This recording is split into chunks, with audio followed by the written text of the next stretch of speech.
কল্যাণী এইমসে চাকরি দেওয়ার নাম করে প্রতারণা করার অভিযোগে গ্রেপ্তার 4 জন অভিযুক্ত। হুগলি গ্রামীণ পুলিশের হরিপাল থানার পুলিশ গ্রেপ্তার করেন এই 4 জন অভিযুক্তকে। তার মধ্যে রয়েছেন পশ্চিম বর্ধমান জেলার, মেদিনীপুর জেলার, নদিয়া জেলার সহ অন্যান্য জেলার। এদের মধ্যে একজন চন্দননগর জেলে রয়েছেন। অপর 3 জন অভিযুক্তরা 7 দিনের হরিপাল থানার পুলিশ হেফাজতে ছিল। এই 3 জন অভিযুক্তকে নিয়ে আজ মঙ্গলবার সকালে হুগলি জেলার গ্রামীণ পুলিশ অফিসাররা সাংবাদিক সম্মেলনের আয়োজন করেন এবং এদিন সকালেই সাংবাদিক সম্মেলনে অতিরিক্ত পুলিশ সুপার কৃষাণু রায় হুগলি সাংবাদিকদের জানান। এরপরই আজ মঙ্গলবার 3 জন অভিযুক্তকে চন্দননগর আদালতে পেশ করা হলো। তাদের আবারও পুলিশের হাতে হেফাজতে নেওয়ার জন্যই আবেদন করা হয়েছে এই ঘটনার তদন্তের জন্য।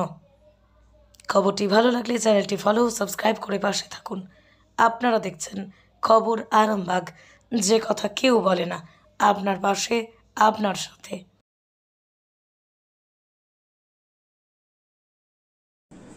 ওই 9/12/2023 একটি কেস স্টার্ট করে হরিপাল পিএস কেস নম্বর 553/2023 এবং কেসের তদন্ত করতে গিয়ে আমরা দেখি যে পেছনে একটা র্যাকেট জড়িত আছে এবং তার র্যাকেটে বেশ কিছু লোক আছে যারা বিভিন্ন লোকজনের কাছ থেকে টাকা নিচ্ছে এবং তাদের এইমস কল্যাণী এবং শিক্ষা বন্ধুতে চাকরি দেওয়ার নাম করে টাকা পয়সা তুলছে।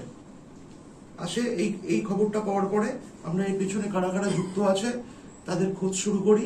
হরিপাল থানার আমাদের যে তদন্তকারী অফিসার এবং আমার থানার যে বড়বাবু আছে তাদের নির্দেশে এবং তাদের সক্রিয়তায় আমরা 4 জনকে গ্রেপ্তার করি।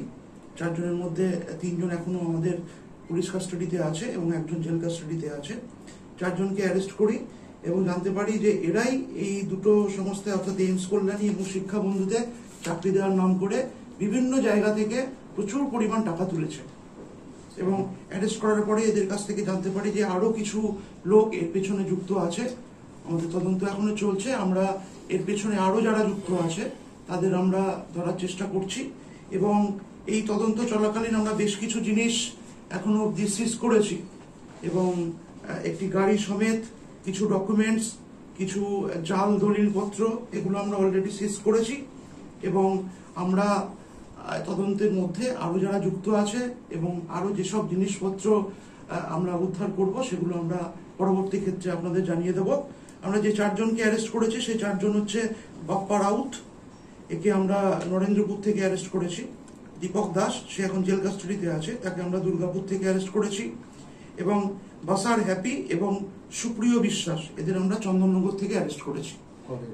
এটা আমরা অ্যারেস্ট করেছি চন্দননগর থেকে, আমরা পরশু অ্যারেস্ট করেছি এই দুজনকে এবং হ্যাঁ একটা মানে বাপ্পা রাউতকে আমরা 19 তারিখে অ্যারেস্ট করেছি নরেন্দ্রপুর থেকে এবং দীপক দাসকে আমরা 27 তারিখ দুর্গাপুর থেকে অ্যারেস্ট করেছি। টোটাল 4 জন এখনো অব্দি অ্যারেস্ট হয়েছে এবং এদের বাড়ি হচ্ছে, বাপ্পা রাউতের বাড়ি হচ্ছে কল্যাণী থানার আন্ডারে আপনার 14 নম্বর বাজার হরিজন পল্লীতে। দীপক দাসের বাড়ি হচ্ছে আইনস্টাইন এভিনিউ, বিজন, দুর্গাপুর এবং বাসার হ্যাপি এর বাড়ি হচ্ছে তমলুক থানার আন্ডারে পূর্ব মিদনাপুরে এবং সুপ্রিয় বিশ্বাস যে আছে ওর বাড়ি হচ্ছে গাংনাপুর, মানে আমাদের রানাঘাটে। হ্যাঁ, আরো কিছু নাম আমরা পেয়েছি, সেটা আমরা এখনই তদন্তের স্বার্থে আপনাদের বলছি না, তবে আমরা তদন্তের মধ্যে ওদের আমরা অ্যারেস্ট করার চেষ্টা করছি এবং আশা করি ওরাও অ্যারেস্ট হয়ে যাবে। কতজন জড়িত আছে এই র্যাকেটটাতে? এদের একটা বড় র্যাকেট আছে, আমরা এখনো অবধি 4 জনকে পেয়েছি, আরো বেশ কিছু নাম পাচ্ছি, কিন্তু সেটা আমরা এখনই তদন্তের স্বার্থে আপনাদের বলছি না। ঠিক আছে, কত টাকা প্রতারণা হয়েছে তাও আমরা এখনো অবধি যেটা পেয়েছি 72 লাখ টাকা অবধি এখনো অবধি আমরা পেয়েছি, যে বিভিন্ন জায়গা থেকে বিভিন্ন লোকের কাছ থেকে প্রতারণা হয়েছে। সবার সঙ্গে এখনো আমরা হুগলি না, ওটা এখনো আমরা করতে পারিনি। আমরা এখনো হুগলি বলে নয়, এটা যেটা পেয়েছি সেটা রাজ্যের বিভিন্ন জায়গায় এবং ভারতবর্ষের বিভিন্ন জায়গায় এদের র্যাকেট ছড়িয়ে আছে। সেটা আমরা আগামী দিনে আরো যাদের অ্যারেস্ট করবো আপনাদের আমরা পর্যায়ক্রমে জানাতে থাকবো। কল্যাণী কি কাউকে চাকরি ওরা দিয়েছিল বা কাজ করিয়েছিল? এটা আমরা এখনো তদন্ত করে যেটা পেয়েছি সেটা এখন অব্দি পেয়েছি, তবু ওরা জয়েন করেছিল নাকি বা কোনো স্যালারি তুলেছিল নাকি বা কিভাবে জয়েন করলো সেগুলো আমরা তদন্ত করে দেখছি। তারা দেখতো যে এরা তদন্তের সময় এরা কিছু ফেক কাগজপত্র দিয়ে এদের বিশ্বাস অর্জন করত যে এরা অলরেডি চাকরি করিয়েছে বেশ কিছু লোকের, এবং সেই কাগজপত্রগুলো একদম এমনভাবে করতো যাতে লোকের বিশ্বাস হয়ে যায় যে এরা এই কাগজপত্রের বেসিসে আগামী দিনে জয়েন করতে পারবে। এইভাবেই লোককে এরা নিজেদের কবজায় আনতো, এবং করার পরে তারপরে এরা পর্যায়ক্রমে টাকা পয়সা নিয়ে এদের চাকরি দেওয়ার নাম করে বিভিন্ন পর্যায়ে টাকা তুলতো। প্রসেস যে প্রক্রিয়া, সেই প্রক্রিয়া কি এরা করতো? মানে ইন্টারভিউ ফেস করা, মেডিকেল যেগুলো নিয়ম আছে, হ্যাঁ, কিছু কিছু এরা করতো, এবং সেটাও ফেকই হতো, সেটা অরিজিনাল হতো না, ফেক হতো। এবং এমন ভাবে এরা এগুলো ব্যবস্থা করতো যাতে মনে হয় যেন এরা অরিজিনালি একই রকম, যে অরিজিনাল জায়গায় এরা ইন্টারভিউ দিচ্ছে বা কাগজপত্র পেশ করছে। শুধু এমস এর কাগজপত্রই পাওয়া গেছে না অন্য কোনো? আমরা এখনো অবধি যেটা পেয়েছি এইমস, কল্যাণী এবং শিক্ষা বন্ধু, এই দুটো এখনো অবধি পেয়েছি।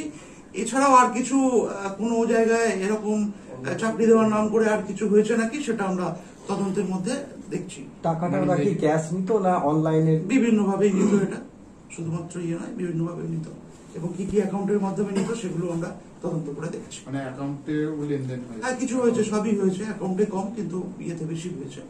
আর এই চাকরি দেওয়ার নাম করে মেডিকেল টেস্ট বা ইন্টারভিউ এর জন্য কি কল্যাণী এমস এ নিয়ে যাওয়া হয়েছিল কাউকে? সেটা এখনই আমরা ইয়ে করছি না, সেটা আমরা তদন্ত করে দেখছি কোথায় নিয়ে গেছিল। এতে কি এমস এর কেউ থাকতে পারে এমন কিছু সন্দেহ? সেটা এখনো কে বা কারা থাকতে পারে সেটা এখনই আমরা নিশ্চিত করে কিছু বলছি না। সেটা আমরা তদন্ত যতক্ষণ না শেষ হয় ততক্ষণ আমরা পুরোটা। এরা কি হ্যান্ডস হিসেবে কাজ করতো না এরা একটা চক্র? হ্যাঁ, এটা একটা চক্র, মানে এটা একটা ওদের কিছু গ্রুপ অফ পিপল ছিল যারা সবাই মিলে এই চক্রের সঙ্গে জড়িত ছিল, এবং সবাই মিলে তাদের বিভিন্ন বিভিন্ন কাজ ছিল। কেউ হয়তো তাদের সঙ্গে যোগাযোগ করলো, কেউ চিঠিপত্র দিল, বিভিন্ন ভাবে যুক্ত ছিল। এই যোগাযোগটা কিভাবে ওরা স্থাপন করতো প্রথম? সেটা তো ওরা নিজেরা খোঁজ খবর নিত যে কাদের কাদের চাকরির জন্য চেষ্টা করছে, কোন কোন ছেলে মেয়েরা, বা কাদের চাকরি বিভিন্ন চাকরি দরকার আছে, এরকম লোকজনকেই এরা বেসিক্যালি খুঁজে বের করতো, ওরা তাদেরই এই টোপটা দিত। এদের পেছনে কি কোনো বড় মাথা আছে মনে হচ্ছে? সেটা আমরা এখনো কিছু সে মুহূর্তে বলতে পারছি না, তদন্ত শেষ না হলে আমরা এটা বলতে পারবো না। চাকরির বিজ্ঞপ্তি দিয়ে সোশ্যাল মিডিয়ায় কোনো পোস্ট বা এই ধরনের কোনো? সেটা এখনো আমাদের কিছু হাতে আসেনি, তবে কিভাবে এরা লোকজনের সঙ্গে যোগাযোগ করতো থ্রু ফোন বা অন্য কোনো মারফত, সেটা আমরা তদন্তের মধ্যে দেখছি। এনি পলিটিক্যাল কানেকশন, মানে পলিটিক্যাল? না, ওটা এই মুহূর্তে কিছু এখনো আমরা সেরকম কিছু বলার জায়গার মতো আসেনি। আমরা যেহেতু ইনভেস্টিগেশন এখনো চলছে, ইনভেস্টিগেশন